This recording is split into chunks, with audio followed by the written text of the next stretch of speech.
Oh, hi. Hello, and welcome to Hellfire Club, also known as Lawfully Chaotic. Welcome and happy Halloween. This is our special Halloween episode.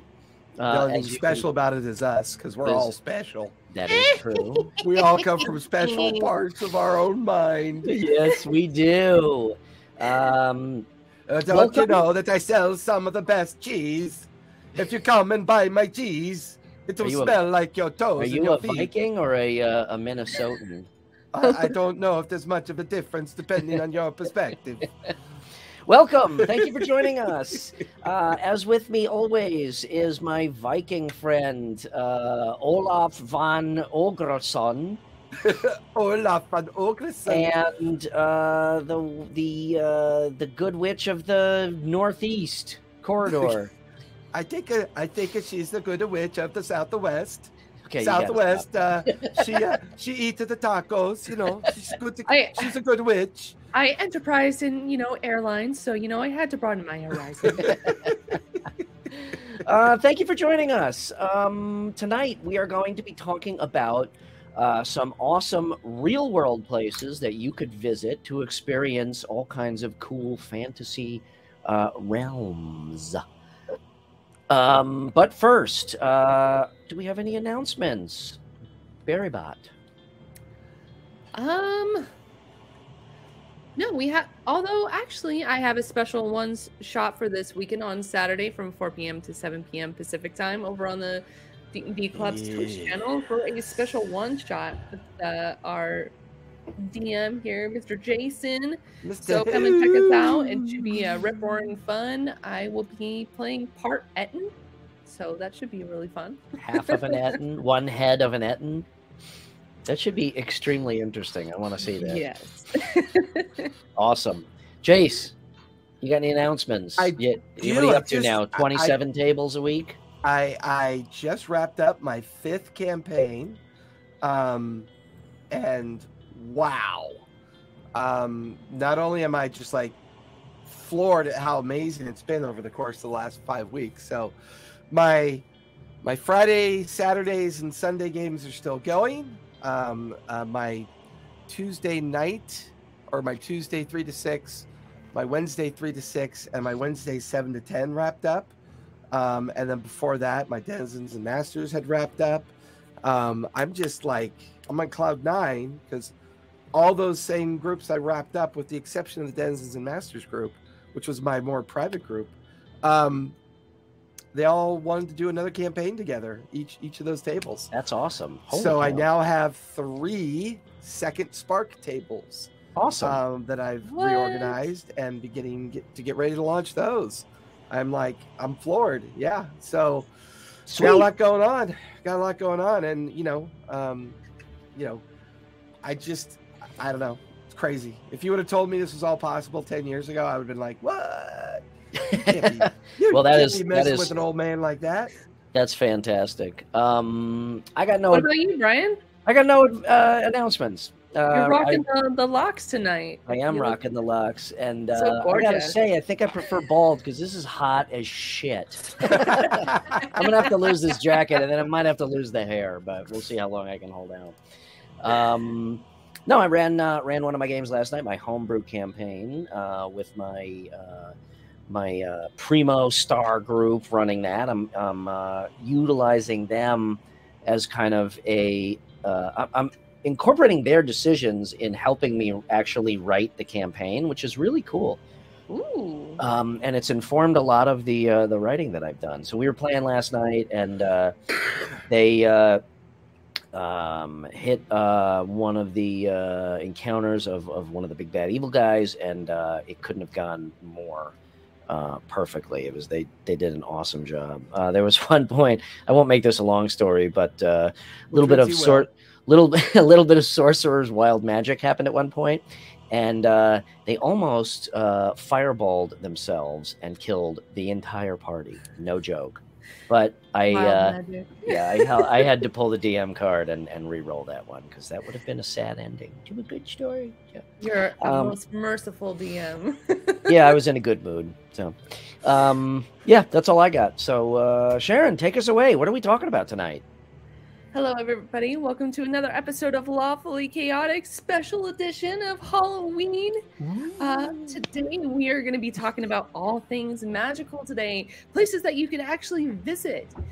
We are going to walk through the many different places. I said it like 10 times right now. Sorry, folks. So these are magical, fantastical realms that you can visit yourself. So we are going to dive into the very first themed D&D place, Evermore Park. Evermore Park. And Jason, I heard from a bird that you've actually visited this place. Can you tell us more about it? So when I was newly single, about 4 or 5 years ago, before I met Callista, I was in between realities. I was still working my heavily difficult corporate job. I had a weekend all to myself. I got up on a Friday morning, used a vacation day, and I drove out to this little place called Evermore Park because I think I was either on, I want to say either Ginny D or Molly, one of the two young ladies of D&D that I like to follow. And she was, I can't think of her name right now, but she was doing some stuff with the rooster. But I was like, there was this great story about supposedly this park that was D&D themed, or you could go live your D&D experience. And it was called Evermore Park out in Utah. And I drove out, just piled in the car. It was like, I think it was like only their second or third time being open, because they do like seasonal ticket so you were stuff. At the beginning. Yeah, and they do like seasonal ticket stuff. So it's not like, it was only open for a brief period of time, like their season of Aurora or their season of summer or their so you bought your ticket, you showed up, and I knew that it was brand new, so there was not really a great deal of expectation. Like brand new places, they do really excellent jobs of marketing themselves. I was just going to say so that when you get there, you're like, okay, there's just like 3 buildings. I don't understand. So you can tell I had a lot to go, right? But I've always wanted that experience of being somewhere for the first time, knowing that like 5-10 years later, when it was like fully evolved and fleshed out, you'd have that really cool memory of what it was compared to what it became. And I always knew that in the long run. So the park owners, used to work for Disney.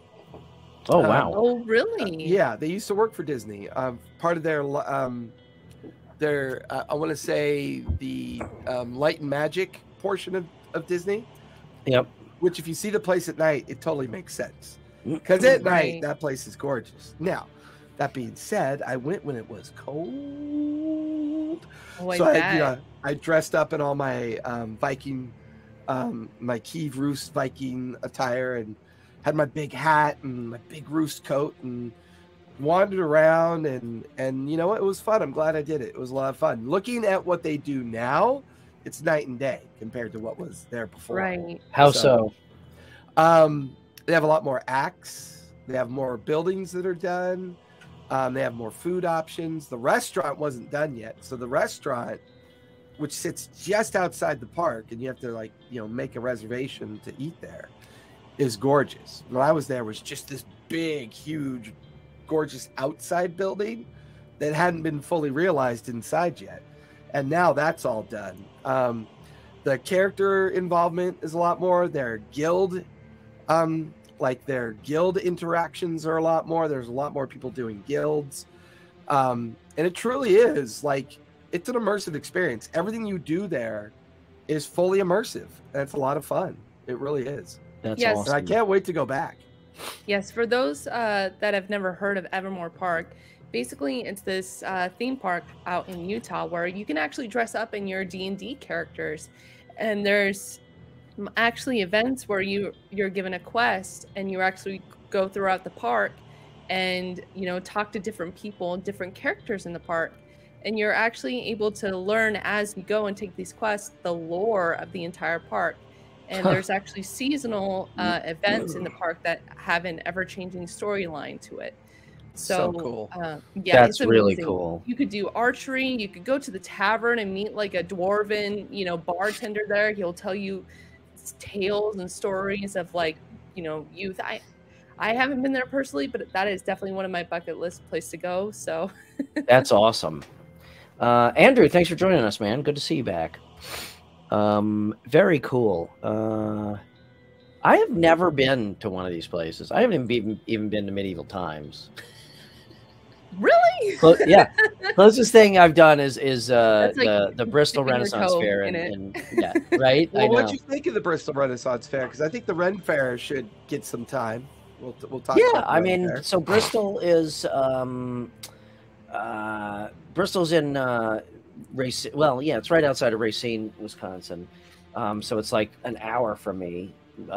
If there's no traffic, I'd probably get there in 40 minutes. But I like it. They've been there. I remember going there as a kid with my high school buddies. So it has been there forever, and it is now. I mean, I think, and somebody could probably correct me if I'm wrong, and I may very well be, but I think it started out as just like, oh hey, Jordan, what's up, man? Thank you for joining us. Yeah, Bristol is fun. And if I remember correctly, it started as like a pop-up thing, like you would expect, like kind of traveling carnival fair. God damn it. It's like stabbing you in the eye. I always say that I there's these miss things hair. called I don't Hobbiton. think I really do. It's a fucking pain in the ass. So yeah, honestly, no medieval time. I have not been to medieval times. But now Bristol now is, I mean, it is a permanent fixture. Like it is. Never heard of it. It's like a city in its own right. Awesome. Yeah, and they do a really good job. Everybody there is in costumes, and like you said, it's very immersive. It's really cool. It's the extent of my immersive like fantasy realm IRL adventure. So that's in Kenosha, Wisconsin. Kenosha, not Racine. Yeah. Okay. So, very cool. yeah, super close. It's right over the border. It's so funny because I've never actually been to any of the medieval times, like Renaissance I think the one in fairs. or the one over in where Knott's Berry Farm is. If it's still there. Well, no, I'm not I even meant sure if it's- the Renaissance fair. Oh, the Ren Fair. Gotcha. Yeah. Is Knott's Berry Farm still there? Oh yeah. Yeah. That's Anaheim, right? Ish. Yes. Ish. Yeah. Yeah. No, it's it's Tustin? like it's way Buena past Park. that. Buena Park. Thank you. Oh yeah. Okay. Buena Park. So next up on our list is called Good Nights, and this is actually in Canada. So what's really cool about this place is that there are actually two themed parts to this place. There is one up and coming. I went to an arcane immersive experience that was amazing. Ooh, how fun! Yeah, thank you for sharing that link. Thanks, Torch. So, Good Nights in Canada, they actually have two parts, and one part is a Lord of the Rings theme. You can actually sleep inside a hillside burrow, and you get given costumes, and you get to live and eat like a hobbit. And I love That's awesome. I love Lord of the Rings, and what better way to live it and breathe it than live in a hobbit burrow? I actually think right? that if New Zealand was smart, they would just turn themselves into Middle Earth like full time. Well, is the burrows Just, are like, still give there? in Am and, I like- right? Yeah, I think that's. Yeah. That's. Oh, come on, Torch. Now you've gone too far. No. They are still there. The Shire is still there. Yeah. Oh my It's actually, I gosh. think, a tourist attraction. Yeah. Shoot, I would visit. Venture. I didn't know. Bristol actually is one of the biggest in the U.S. I didn't know that. Yeah, I think the second is the one in Irwindale that we have during the Okay. the Alright. opening season. They get like, I don't know, maybe they're open for about a month and a half. They'll get over 100,000 people that cycle through it. Okay. So, I mean, it takes you a good 2 to 3 hours just to make one pass through. Yeah. No way. yeah, Bristol's Oh, big. yeah. Yeah. It's huge. Yeah. Yeah. I'm telling you, it's become a little city in and of itself. Well, and it's crazy because in Southern California, Ren Fair has a season, right? So we were just talking about the closing of the Ren Fair season coming up. So in the Southwest, we have the opening, which is Irwindale. And then we have, after Irwindale, we have Cronenberg, which is in Corona. And then after Cronenberg, we have our summer season where it's kind of too hot to do anything. So then it kicks off again in September. We have Big Bear, Idlewild, Escondido. So we have like 5 Ren Fairs that cycle every year. Oh, I didn't know that. See, Bristol is open. When they open, they're open for the entire summer. Gotcha. Obviously, it's a shorter season because you guys don't have winter, but right. Yeah, we don't have winters. What's winter? In 2 months. Snow? In 2 months, I'll show you. I'll open my secret door back here. Well, and that's really funny too, because like I was in a big meeting today with my corporate gig, and they were all laughing and talking about the snow, and there's like 25 people in the meeting, and it was like my first big meeting with everybody, and I just piped in. I go, "What is this snow you speak of? This is mystery magic. What are you doing?" And they're like, "Where are you from?" I'm like, "I'm in Southern California." They're like, "Oh yeah, it would be a mystery to you, wouldn't it?" They're all like, "Go fuck yourself." Yeah, so for good nights in Canada, you're able to live as a hobbit, and there's also a medieval side to it where you can actually sleep in, like, I don't know if you've seen those shows where like the king has like an elaborate tent and like he gets to sleep like in hunting environment. expeditions. Yeah. So yeah. there's actually a section where you can actually sleep that way and also do archery, and I think there's sword classes too that they provide. And you get the feast in a big hall. It's so cool. Yeah, and it looks like their season runs from May 13th to October 1st. Yes. Which is really, and what I'm really happy to see is that it's an up-to-date website, right? Because let's be honest, a lot of these places that suddenly appear could just as easily disappear when theme-centric places struggle to find an audience, right? Yeah. So, and it looks like they have plans for 2023, and they started in 2017. So I feel like that's a place you can rely on. You know, I think that's awesome. Oh my God, that would be stay in a castle formerly owned by William Shatner. No way. In Versailles, Kentucky. Kentucky, that's drivable from me. I gotta look that up. I know. Well, that reminds me. Where's the D&D in a castle thing? That's in England, right? That's in England. I think Scotland has one, and I think England has one too. Yeah. Okay. Yeah, I think they've become like almost like traveling packages to a certain degree. You know, like theme packages. I know the one that D&D Beyond did, which is the one I know that me and Barry probably are referencing. The a group of the professional D&D developers, creators, whatever, went and did a fun session in the England one, and I'm pretty sure there's a British one too. Scottish one. British England, right? I think that's so smart too. So I would assume, yeah. So I figured that's what it was, where you go whatever it is, 3-4 days, and it's a whole package, and you just play D&D the whole time. That would be mind blowing. That would be awesome. I don't know what I'd want to do more: sit down and play D&D, or run around actually with swords and run around the castle and fight each other. You'll be hiding in one of the suits of armor. just his Hellfire Club hair sticking out.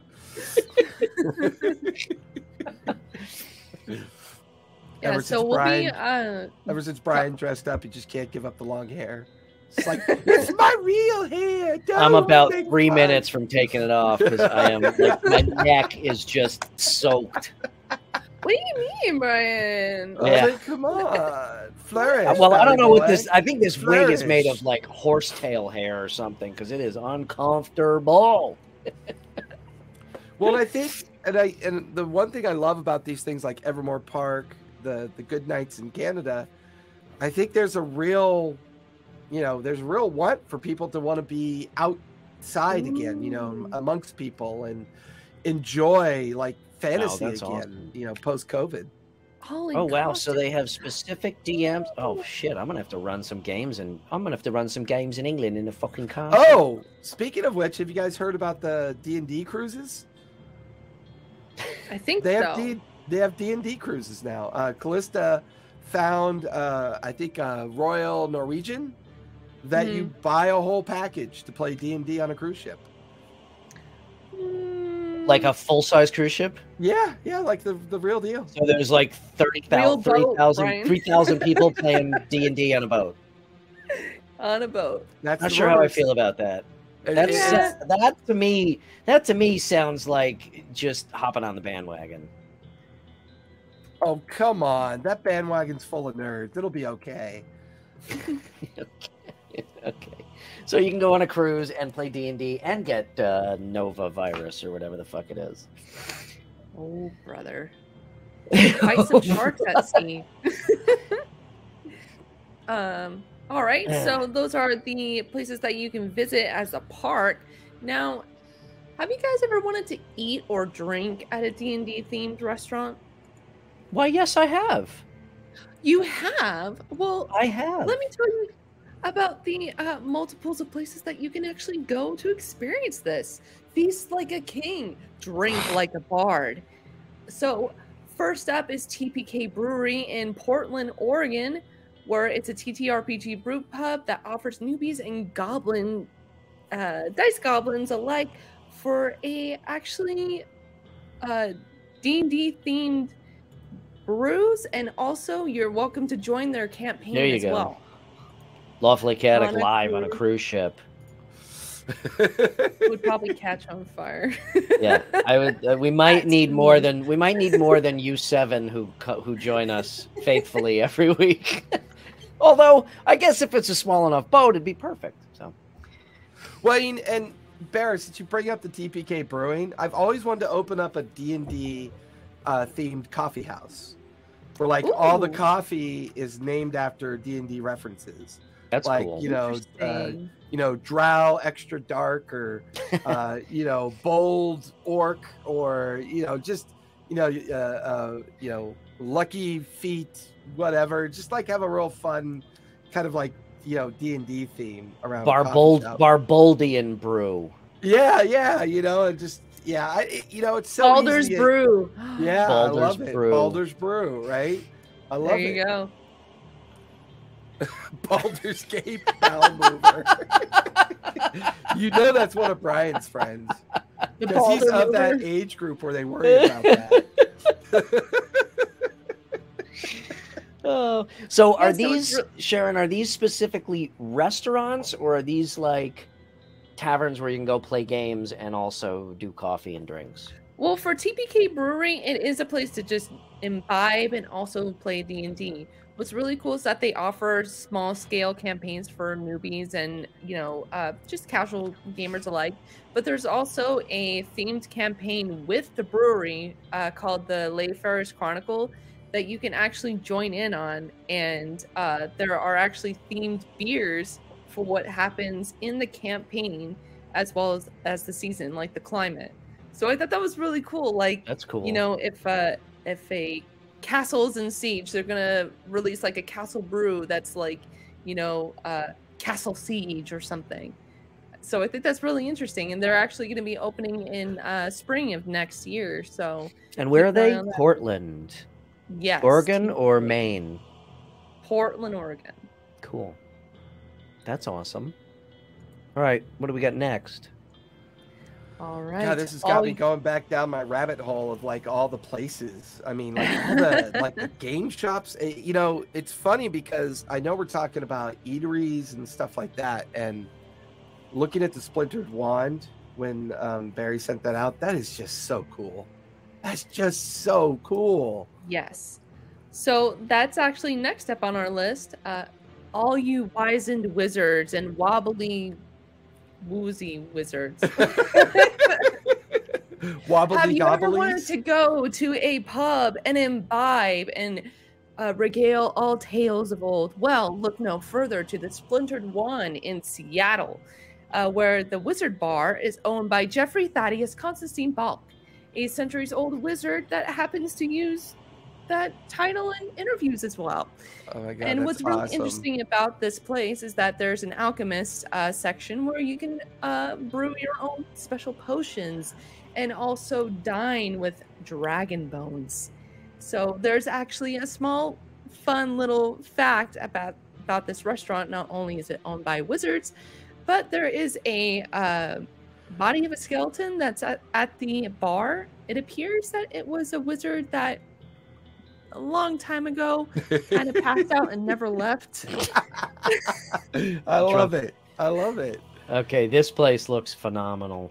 Well, I was just looking at their menu, the names, right? That to me, that's always the fun part when you do things like this. Like, Yeah. you know, to make it immersive when they come up with the cool names, you know, like the cauldron cake, the spitting fizzle nest, the clinging toffee pudding. Clinging toffee pudding. Yeah, they've got what's the one I saw that looked really, really funny? The deviled eggs, which fits, you know, it's always good. Tadpole in a hole. I thought that was pretty cool. I love stuff like that. I think it's just such a great way to like. The one thing I really love about this list and about all the ideas of places like this, if you find yourself, not that big. If you find I'm yourself, sure they've asked that question at least once. you know, if you find yourself being like isolated, you know, like you feel like you're an only nerd and you end up at places like this, you just kind of suddenly you meet a couple more people that are just as nerdy. Yeah. And before long, you've got a group of maybe 4 or 5 like-minded people. You may get a game out of it. You may, you know, your D&D centric conversation, and then suddenly you guys agree to have beers or whatever and chill out and play a game. I just love immersive places like this. It's just so cool. Yeah, it's it's so really cool. fun to visit. Yeah, so and this bar is actually open to y'all to visit, so be sure to check it out in Seattle. We'll be sure to drop links to their Instagram and whatnot. Yeah, it's such a really fun place. The Splintered Wand. That's such a perfect name for a wizard pub. What would you guys name your Diagon Alley? Copyright infringement. Yeah, copy strike. Demonetized. Chat, I'm curious, what would you name your D&D themed or wizard themed restaurant or bar? I'd love to hear it. I think Dimension Door would be fun because you could have a rotating theme. Actually, that is a really clever name. Yeah. Because you are entering a different I agree. I like different that world. Exactly. And it's right on the nose with the D&D spell. It is. I'm not sure how your local commerce I'm not sure how your local commerce would appreciate that, although I do appreciate it. But or the salty mermaid. I sometimes get very like thematic about the I like that. I like Bard's the Bodega. Bard's I like that. The medieval tapas and you place. do karaoke there I or love something? that. Well, or and live performances from artists? I built so many. So fun. I enjoy building so much content.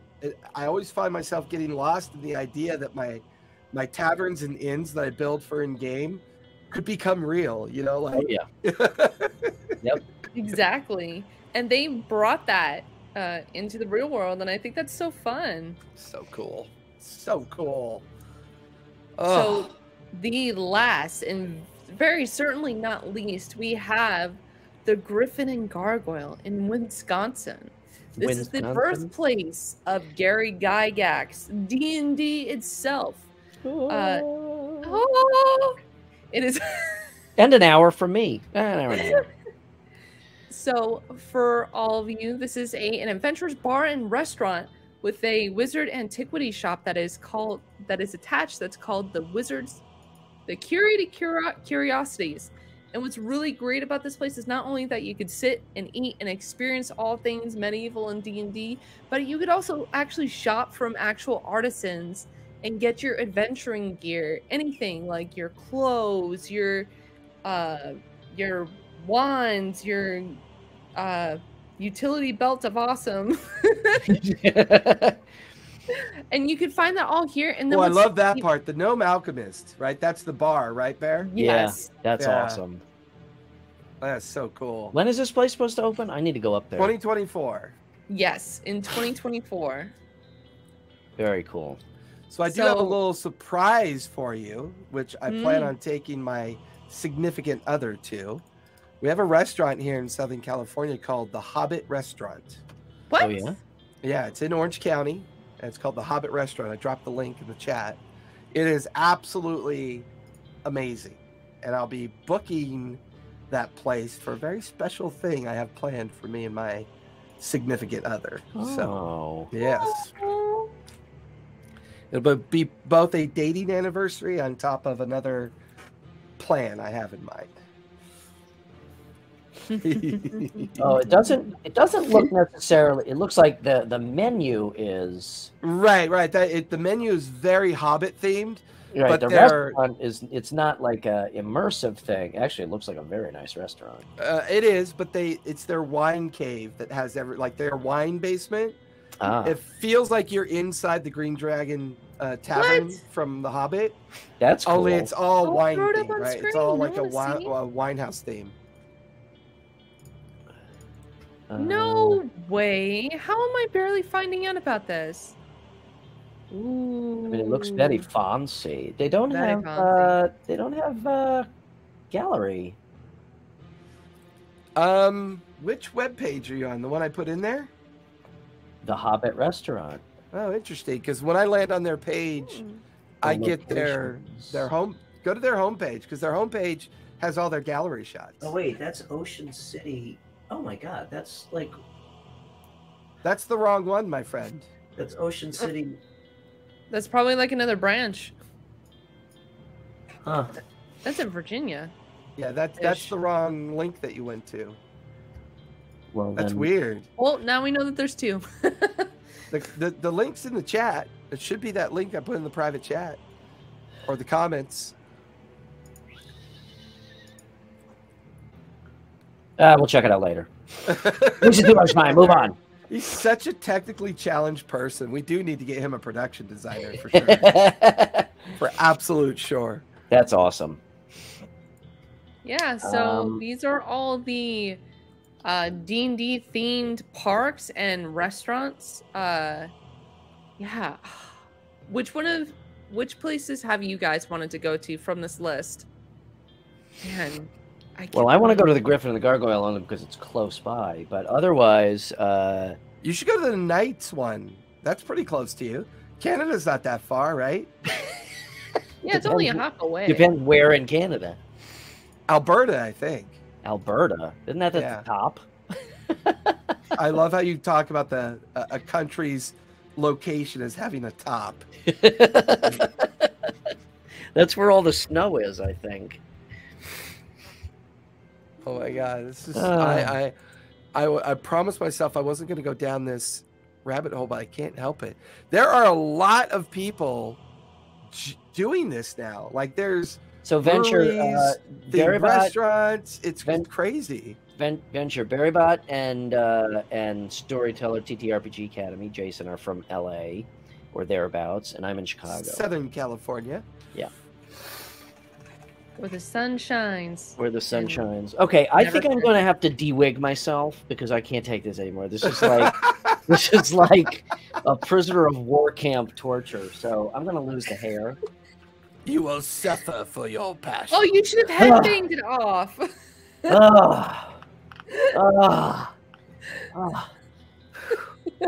Oh my God, that's brutal.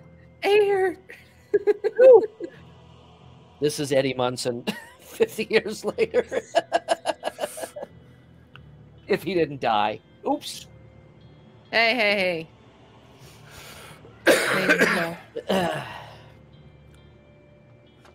Yeah, so I actually really like that people went out of their way to create these places, especially like I really love the fact with Evermore Park that you're able to like actually dress in your D&D character and actually go on D&D like quests. Like Yeah. there's actually a tavern with dwarves, and like there's That's you really know, cool. yeah, you're basically it's like taking Skyrim quests. Oh, and then what's really cool is that you actually level up in the park too. Like, oh, you level up with the guilds that you join. So there's different factions that you could actually join. You could join like the Rangers Guild or That's cool. yeah, it's And so like every cool. hour you could become an initiate. So, and what's really cool about that, it's a good that I'm glad you brought that one back up, Eric, because I'd forgotten about that. What's really cool is that you don't have to like be an official member of the park to start up a guild. You could just roll in, and if you have enough people in your group that go on a regular basis during the season, you just start your own guild. And you create your own immersive experience that invites people to be initiated into your guild. So there's like Viking guilds, the Nightwalker guilds, and the goblins, and the orcs, and the pygmies, and there's like all these different guilds, and a lot of these are just sponsored by people who go on a regular basis, and they, they're so immersed into the experience that they just totally get into it, and they build guilds. And then they do events within the park to, I'll say the only thing I think they really need to work on, and I don't know what the restrictions are, they need to work on the food choices. When I went there... What's wrong with the food? Well, there's not enough choices. It's so limited. The oldie Taco Bell. Yeah, well, no, it's not that. It's just they don't let you bring food from the outside in. So if you have an actual diet restriction, it could be very challenging, right? Okay. But I think if you're a park that says you're not allowed to bring in food, then you should have a pretty robust offering of food. And I think, I think like anything, developing a food menu, developing a safe preparation and a safe, food, setting up food menus is not easy. It takes a lot of effort. So, how long have they been around? 5 years now, I want to say. Oh, well, actually, there you go. I mean, that's still relatively young. Not even that. Yeah. Actually, not even that long. I'm looking at their history date. It might be 3 or 4 years, actually. What? Yeah. And they've grown. Oh my gosh, they've actually grown a lot since then. Yeah, maybe. This D&D, I'm gonna go out on a limb. This D&D thing, I think it's gonna catch on. D&D? Yeah. I mean, I just barely heard about it. Just recently, I heard about it. Yeah. Yeah, it's strange.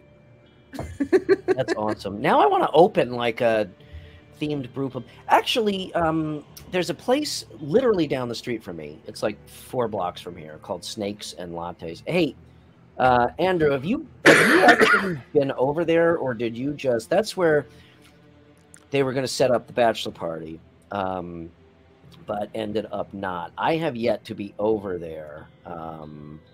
So I don't know if anybody in the Chicago area has actually been over there and how good it is. I need to check that out. I may actually do that this weekend. Maybe next weekend. Okay, so he just went over there, but he didn't go. He didn't go too far in. So I'll have to check that out. But I think there are a lot of like D&D theme brew pubs opened up. Oh, themed rooms for playing. That's cool. Like gaming pubs. Right. Yeah. And I really want to do that. I really want to find a local pub to me. Same. And I want to dedicate like once or twice a night to going there and like sponsoring, a live game, within a pub environment. I think that would be awesome. Where's that new one in Chicago opening? Yeah, that is... Evermore opened September of 2018. So they've been open for only 4 years. Okay. Yeah, and speaking of like pubs, there's actually this one that I go to frequently. It's called Guild Hall. And you could actually play your board games there, your D&D games there as well.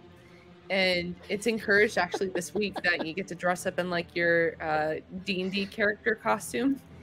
And what's fun though is that these pubs, the cast of Critical Role has actually been there There's actually signed copies of their posters from campaign 1 and campaign 2 there. Oh yeah. Really great. I hope to crash into them one of these days and scare the fuck out of them. You know, when it's good. When they were in Chicago, I found out when they were in Chicago to do that live show downtown. The bar that they went to that night afterwards just to hang out is also 4 blocks down the street the other way. Oh, that's funny. I was That's like, hysterical. fuck. Yeah. So I texted Marisha to let me know where they were, but surprisingly enough, she didn't text me back. no. And I'm not joking. I wonder what the effort is, though. You know, I wonder what that effort must be to open a place like that. Because, yeah, is it risky when you focus on a theme to open up a place? Yeah, I think if you have alcohol, I mean, how risky could it be? I mean, well, I don't know. And I think it depends.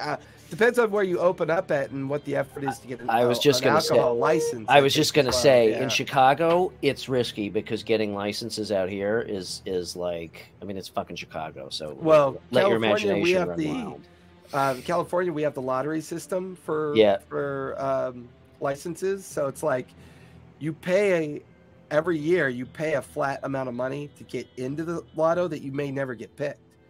That's why licenses become so expensive, especially ones that are grandfathered in. So, you know, when I look at all these themed areas, like these themed ideas. Are you talking about Map Room? Because that's 2 blocks from my house. That's crazy. Yeah, Map Room. All right, Brian, you're going to be our foodie for the show. Yeah, Map Room. Map Room it's very cool. Their beer menu is like fucking ridiculous. They've got about 17,000 beers, and that is literally at the end of my street. So yeah, I think I was just going to say, Jason, I agree with you. I think it depends on how difficult it is in your area to get a liquor license. In Chicago, it's virtually impossible.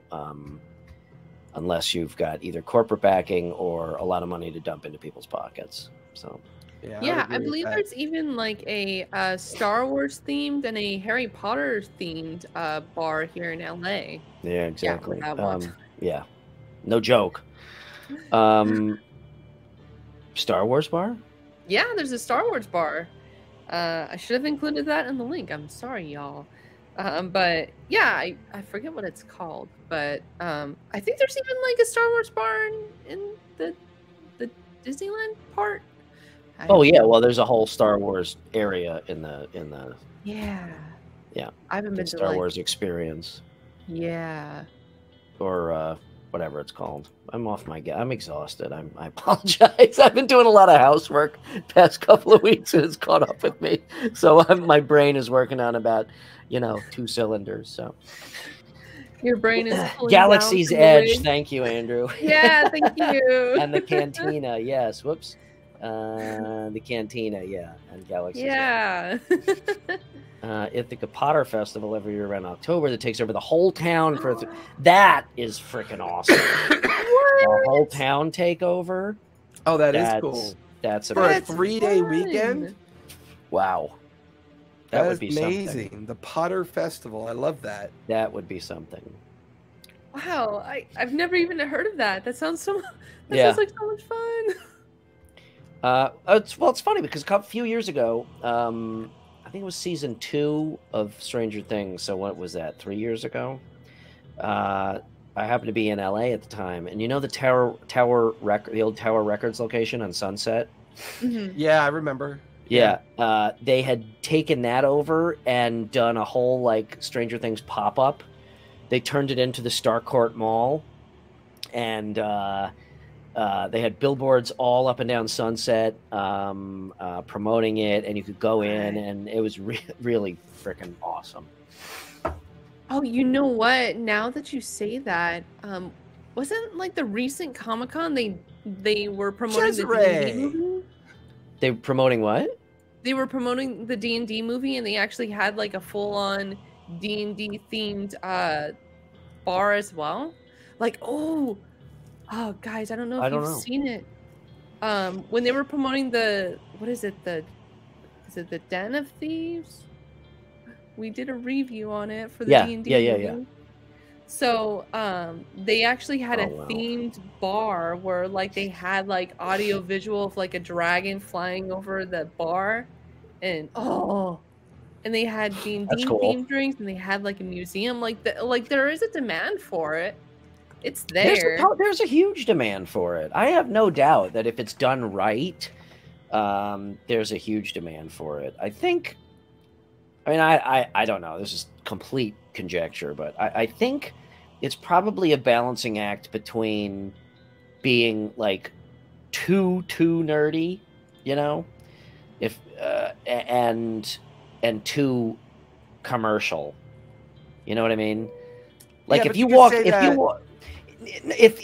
in and you're gonna feel out of place if you're not actually playing D&D, that's probably not a good thing. However, if you walk in and it's all cheeseball, and you know, to your point, you know, there's a ye old Taco Bell or McDonald's. It's gonna be like, you know, so probably. I would love to visit a ye old Taco Bell. Cesare, what does too nerdy mean? What do you mean too nerdy? You know what I mean. Embrace it. Chaz, you know what I mean. But yeah, so I think it's probably like, for me, I would like a really immersive, you know, visual and audio experience. But one where you could feel comfortable either going to find a game and talk games, D&D, whatnot, or just go have a drink or whatever. So that's fair. Excuse me. Bless you.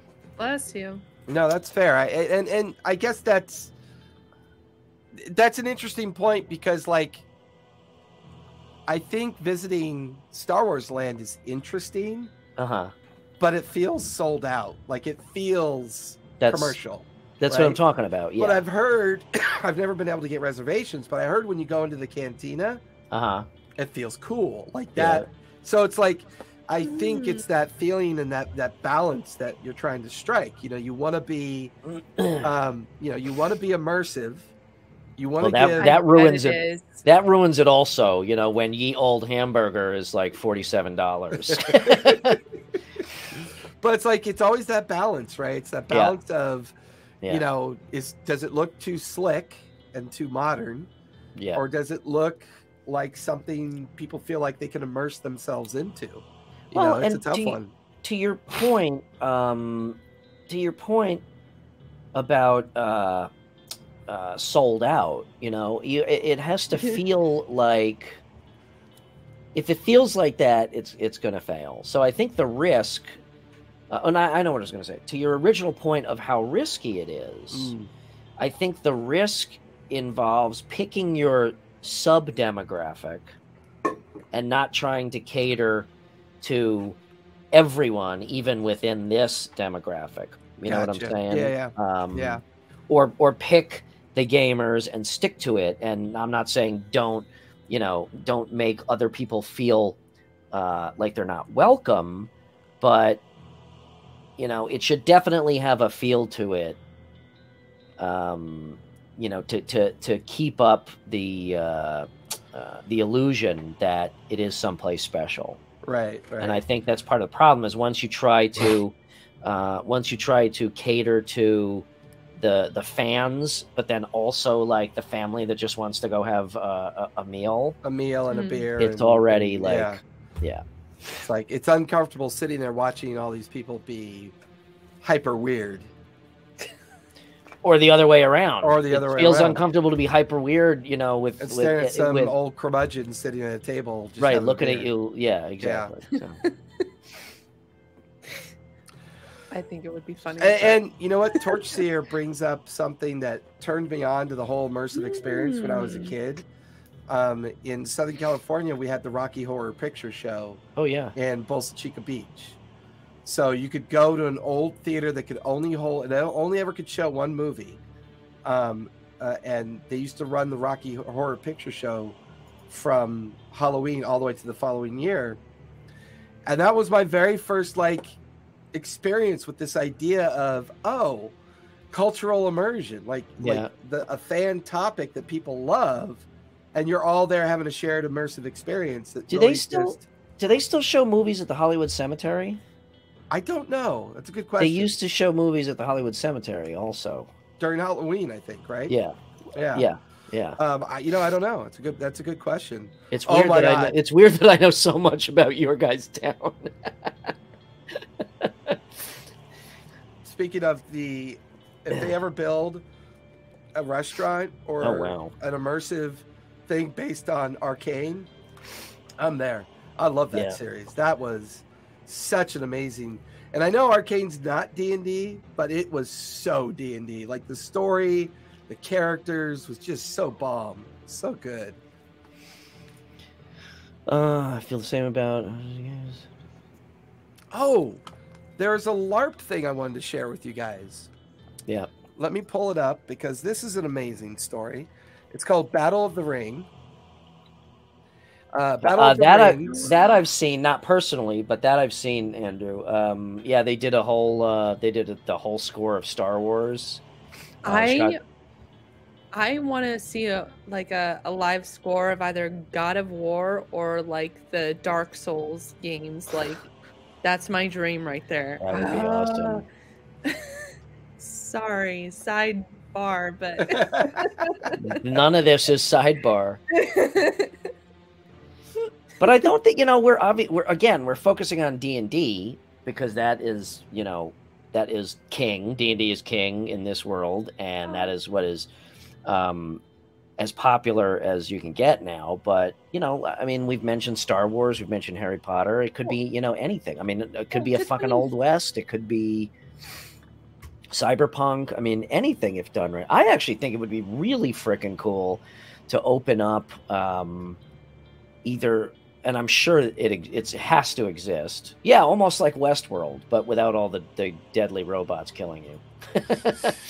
Well, because when you think about like nerd stuff, you think either like D&D or Star Wars. Like, yeah, basically. Literally. But it would be really cool to open up either a large enough multi-floor bar/restaurant. Oh, Westworld, yeah, that would or a hotel.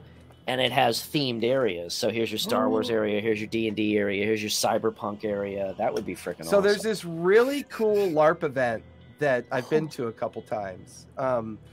It's called Battle for the Ring. And every year they post it on Kickstarter. And it's just, they run it through Kickstarter. So everybody has a stake in it, right? Like, and I know there's, lifesteal, LARPing, SCA, reenactment. There's all these different methods that we can immerse ourselves in certain things. But I've always been a fan of LARPing. I think it's a great way for young communities to come together and really build their own kind of like youth groups and like their own kind of youthful approach to how they view fantasy and how they can get together and experience their version of fantasy. And I've always loved the idea of this being a part of, did we lose Bri? Yes. He's almost back. I think he hotkeyed himself. He totally did. But what I really love about their commitment is they do it through Kickstarter. So as long as you fund it through Kickstarter, if you're a member of their Kickstarter funding, that's essentially your ticket to get in. Okay. So self-promotion, community promotion drives everybody to the Kickstarter. And if you really want the event to go off, there's such a group investment and like such an energy to it. And it's in a local place near me it's in Chino Hills, at Prado Park. And it's a fun time. It's a really fun time. Go ahead, Bear. I was just going to oh my god! Oh, now he did that on purpose, guys. Don't make me cast a spell on you to grow like hair that goes down to the floor. I don't know if I will make that happen. I don't know. I want that spell. Curse me. I don't know if that was. I'm gonna make you Rapunzel. Rapunzel. But I was gonna say that like I think it's really cool that there are these places and events for people to like live out like their fantasy, whatever it may be. Like, it's really cool to have that ambitious spirit and entrepreneurial spirit to actually breathe that to life and actually have a place for people to come and visit and do that stuff. Like, Yeah.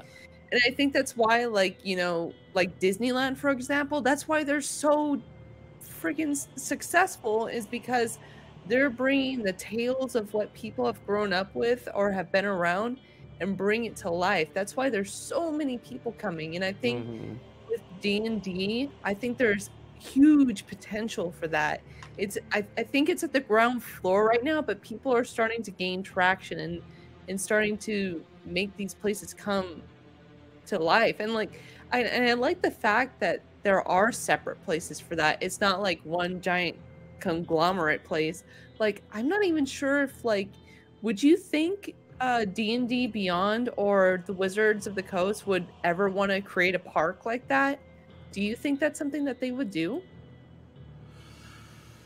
No. No, because I think major corporations, I know I've been there, Ches. I think major corporations always have to satisfy the very first question. Can it be profitable? Yeah. And if they don't feel like it can be profitable within a certain box of time, of effort, they won't do it. Yeah, again, I agree. I could see like Galaxy's Edge, the Star Wars thing, or Harry Potter thing, but I could see a D&D world within like Disneyland or Epcot. But I think a whole, you know, I can't believe Knott's Berry Farm is around still. I mean, I went to that when I was like fucking 8 years old. But it's, you know, what you said is all true, Barry, and it's also a way to escape. You know, it's escapism. It's like, let's, you know, just have fun and forget about the shit of the world for a while, and you know, and enjoy it with. Sorry. No. I was just gonna say, enjoy it with like-minded people. Well, yeah, and that's also like the spirit of Halloween too. Like, you get to dress up and be something different. Like, these are places for you guys to experience that. Like, and that's what D&D is too. You're putting on a different person and playing out a story. Here's what I'm going to open. I just had this brilliant idea. This is going to be my fantasy themed D&D plays. It's going to be a huge open venue, and it's going to be LARPing. It's going to be, you know, those human chess boards? Like, it's large scale. Oh, like from like Harry Potter, right? Yeah. So it's going to be D&D, and people are going to play D&D, but instead of minis, they're going to move people around, and people are going to act out D&D. So when you say like, okay, I go and cast Fireball, then you're the wizard, and you have to, you know, it's going to be. That's fun. It sounds like a lot of chaos. Okay, involved. maybe not.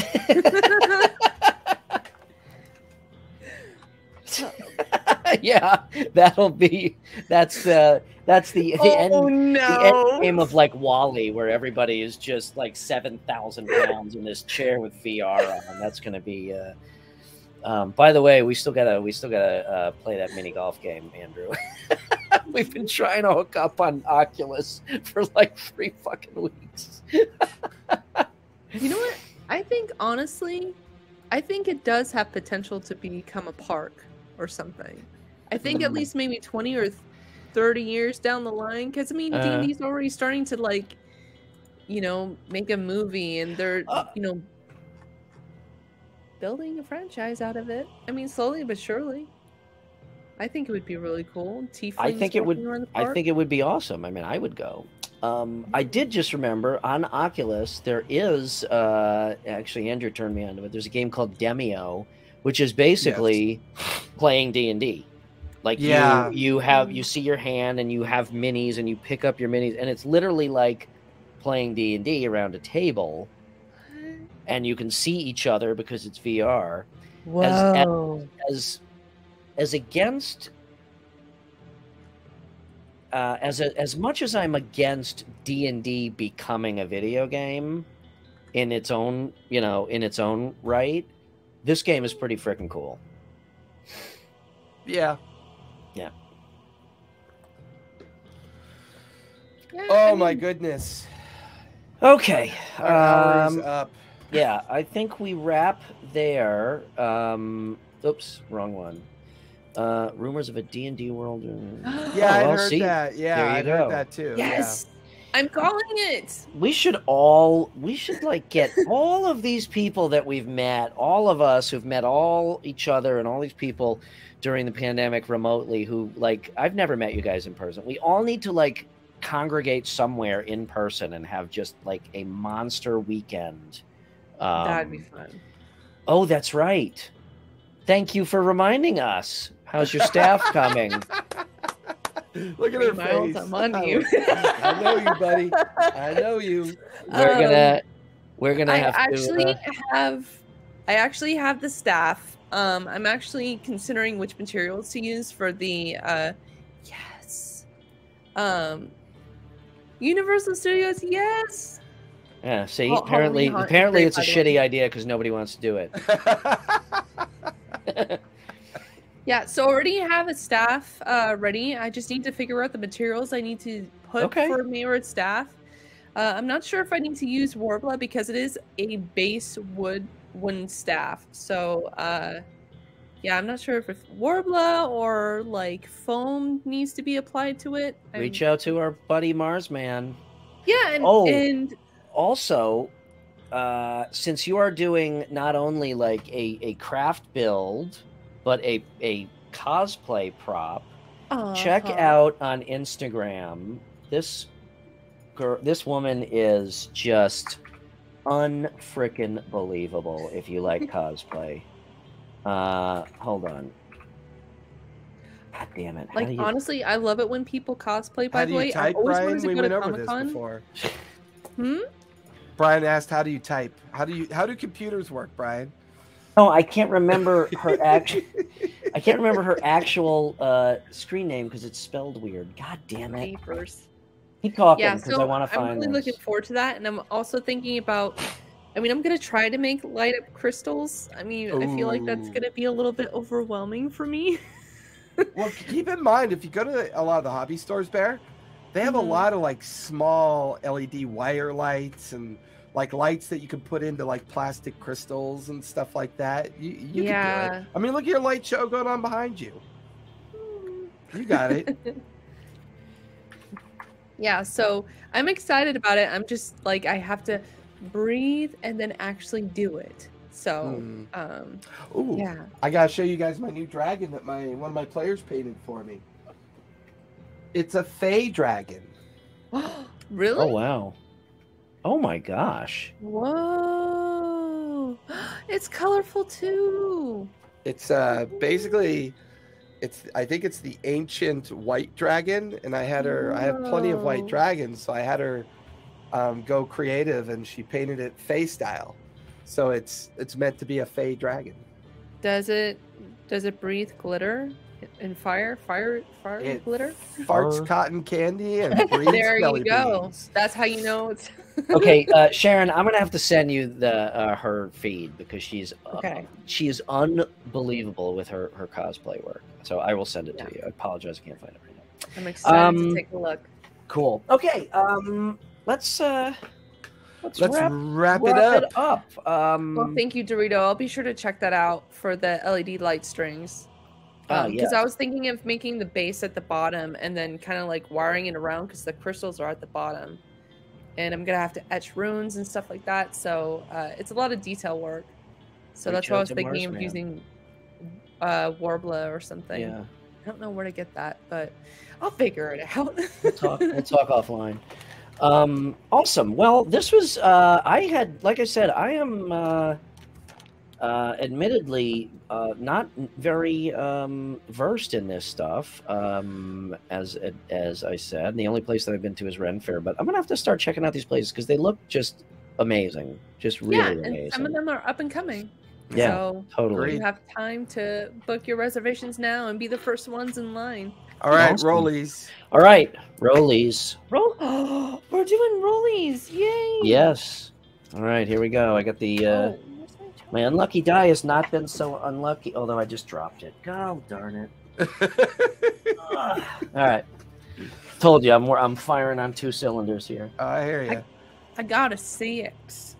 Hold on. I got a Chat 10. rollies if you want. I can't see the damn thing. Put on your magical spectacles. I got an 8. I took them out. I put on the contacts to go with the Eddie Munson, and I can barely see anything. What'd you get? Oh. I got an 8. You're up, to roll us Chase. out. Awesome. So, everybody, as always, we are here to celebrate some very immersive experiences, and thank you all for joining us. I can't stress it enough. Community is important. This community that we're building together, and when you guys come and hang out with us, and those that come and watch us later on, the point of community is to create your own groups that either are coming together for purposes of playing or having a good conversation, have a drink over a beer, have a meal, and talk about this amazing thing we call play. And when you're playing, you're practicing parts of your brain you never get to use. And with that, Brian, where can we find you? RPG and Co. Instagram is the best, but check out my link tree. Also, our linktree/RPG and Co. I gotta look at it actually to see what it is. And but, Barry, where can we find you? Hello, everyone. Thank you for joining us for another special episode of Lawfully Chaotic Halloween Edition. You can find me over here at BarryBot at Instagram, and you can also catch me on Saturdays, 4 p.m. to 7 p.m. Pacific Time over at the D&D Club's Twitch channel for the Graying Lands campaign, where I play a druid Kalistar named Mayra. Where can we find you, Storyteller? Ooh, Storyteller, you can find me over at TTRPG Academy over at Twitch, where you can find all of our socials. We're on Twitter, we're on Instagram, we're everywhere. If you're looking for that professional DM to run your game, hit me up, join us on our Discord, or just have a conversation with me and I'll help you learn how to set up a game online, and we'll talk about getting you a community together and getting you and your friends playing and having a good old time. And as I always like to say, wait, happy Halloween, you all. Oh yeah, Halloween, Happy everybody. We'll Halloween. see you next week. And now say, be safe, be kind, and play a game. It's good for your mental health. Bye, everybody. Bye. Thank you for joining us.